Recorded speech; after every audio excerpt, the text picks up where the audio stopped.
Let's now link up with Professor Julius Oyugi from the county of Kisumu, and he's joining us by way of Skype, and we'll be talking to him about the response outlined so far by the government. Good afternoon, Professor. I appreciate your time and company here on the broadcast. In regard to what has been happening ever since from day one, when you confirmed the first case, then the government directive, restrictions of movement, of course, from the 4 counties of Mombasa, Kilifi, Nairobi, and Kwale, and where we are with regards to the ventilators developed by the Kenyatta University student.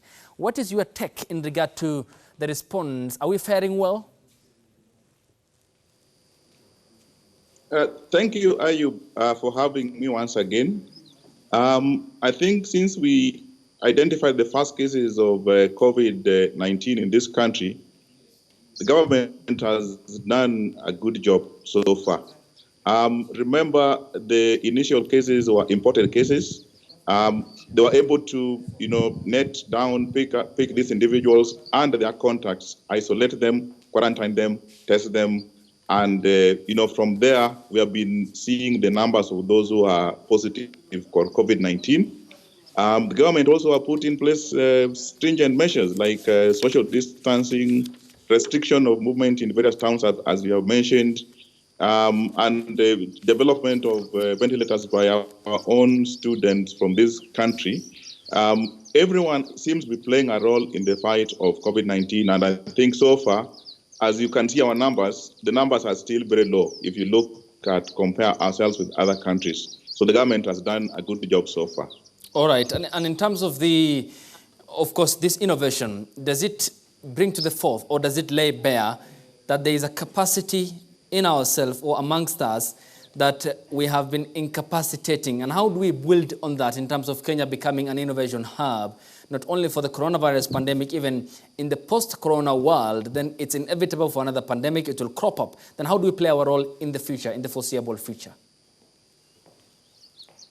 So what we have seen happening with the invention of ventilators by our own students, it tells us that in this country we have a huge potential of young people. We can actually respond to major challenges, including pandemics right now and in future. Remember, Kenya as a country, we have so many educated young women and men in this country. We also have, very, vibrant universities like our University of Nairobi, where I come from. The way to set like people who are highly trained in that particular area, and then giving them the opportunity, to explore what they can do in terms of innovation. And we have that kind of mindset in this country. All right. And in terms of of course, the outlining or the government directive in regard to the measures the government has rolled out with regards to restriction of movements in the counties of Nairobi, Mombasa, Kwale, and Kilifi. Is that enough to keep at bay the virus, considering that Nairobi County is the epicenter, the Wuhan of Kenya in regard to the COVID-19 in the country? So the restriction that the government had put in place, they're not enough, but I think it was towards the right direction in terms of trying to tighten, the control measures. Remember, they started with inciting people to practice social distancing, curfew. They came in with the curfew, and then they started restricting, people moving in and out of the towns that you mentioned. And this was informed by the number of cases that we have been seeing so far from these counties. So what it basically means that if you can restrict, people moving in and out of the areas that we consider as epicenter, you can control the spread of this virus to other counties, and that can give you an opportunity to move in with intervention to even further controlling from spreading to other people within those towns. Let's now get back to Professor Julius Oyugi standing by from the county of Kisumu in regard to finishing up with our earlier discussion and interview here on the broadcast. It's lovely to have you, Prof. This was the question, and there is, of course, one of the renowned infectious disease expert and a Swedish national who argued that there's no need for lockdowns to restrict people's movement because that will have an impact on the economy. His argument that we should embrace death now so that the people can mingle, even with the idea of opening up schools, saying that children less than 15 years are not as vulnerable as are older people and people with chronic illnesses. Is that a path or an idea that we can pursue as a country?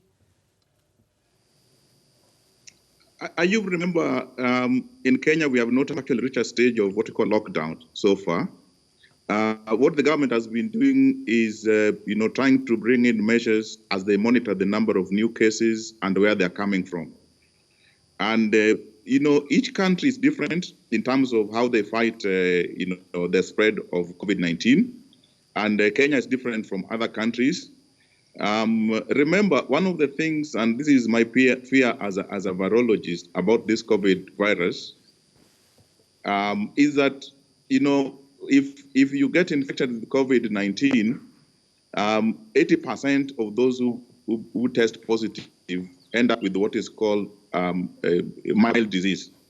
This is a flu-like kind of disease where you don't get severe pneumonia. And such individuals, they may be walking around in our society, within our, homes, supermarket, everywhere.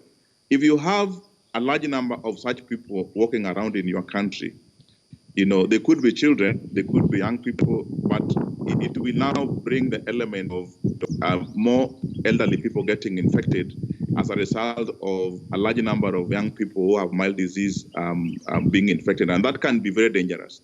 And so when you talk about can we go back to work or can we open schools because younger people or children are less vulnerable to COVID disease, for now we should not do that. Let us monitor what is happening in this country where this disease is spreading towards.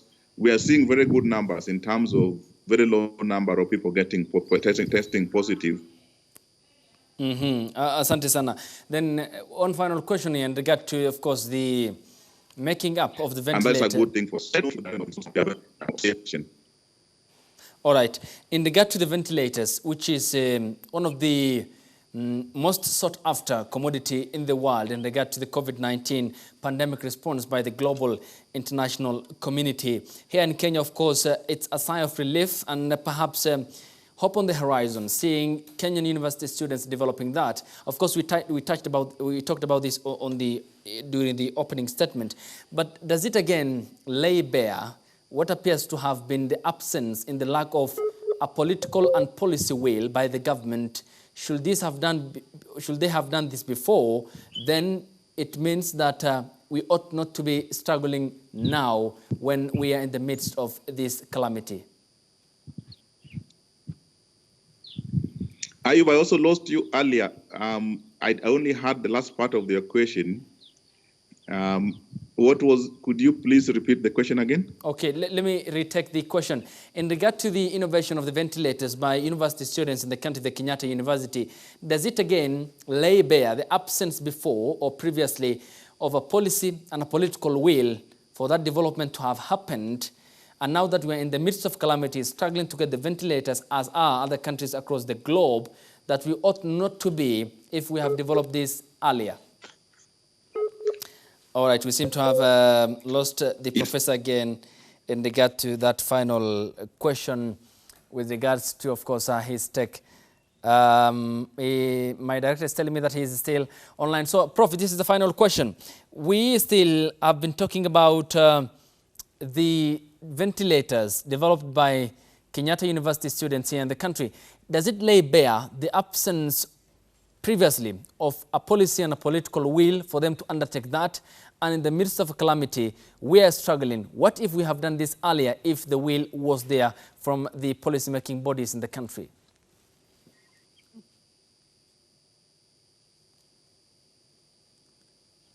I get that question. The whole of it, I miss again. Okay. Talking about the making of ventilators, is that correct? Yes, but the development and the lack of the absence in terms of the policy and the political will for that to have been done earlier so that we would not struggle where we are at the moment in the midst of the calamity. So Again, let me respond to based on what I heard. You are trying to ask the fact that the students from KU made a ventilator, and if there was policy and political goodwill earlier, would we have been having these ventilators earlier, and should it have helped us to prevent the transmission, reduce the numbers to be lower than what we are seeing now? Was that the question, Ayub? Right, yes. Go ahead, please. Yeah, so remember that IU ventilators are not actually the frontline, strategies used for preventing the transmission of COVID-19. Ventilators are actually used for people who have tested COVID positive. Their lungs are failing. These are people who have severe, COVID-19 disease. The things that would have worked, which has worked very well in this country in terms of controlling the spread of COVID-19 was the intervention that we have been talking about so far. The social distancing, use of masks in public, places, hand washing, using of sanitizers, and even, quarantining of people who have, symptoms that suggest that they could be infected. These are the first line defense or mechanism to prevent the transmission of the COVID-19. So ventilators are used much later for people who have severe COVID-19 disease. They play a role in terms of, if we are ending up with a lot more people who are developing severe disease. But for Kenya, we have not reached that stage where we are seeing a lot of people with COVID-19 developing severe disease.